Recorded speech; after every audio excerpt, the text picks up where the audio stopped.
Uy, asan na yung kanin nyo? Andun sa rice cooker. Balot pa tayo ng kanin? Oo, sige yung kanin. Huwag mo na itong dagdag table. Magbalot ka na lang ng... Ano sabi? Wala. Okay lang na sumama ka sa amin.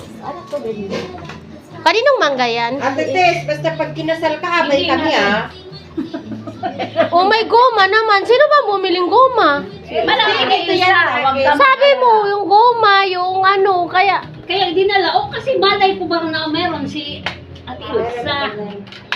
Hindi, nag-chat sa akin. Huwag mo kaming kalilimutan. To. Uy, bakit naka-aircon bukas yung pinto? Sa apam niya na ano. Ang sana ng iba. Meron na? Ayun ba pala, gabi? Uy, itong kanin, dagdagan nyo naman para awa nyo na, oh. Kasi yung unang sandok, Yung unang santok to eh. Ay oo, kulang ito. Oh. Dagdagan na lang. Ay, ano kasi yung iba magkuha na lang sila ng extra rice.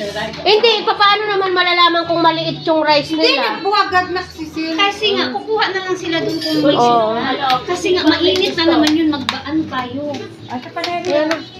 O, magbalot na lang ulit tayo kanin. Oo. Wala, ang dami ko tuloy kanin sinaing sa bahay. Nasaan ang pahingi? Oh?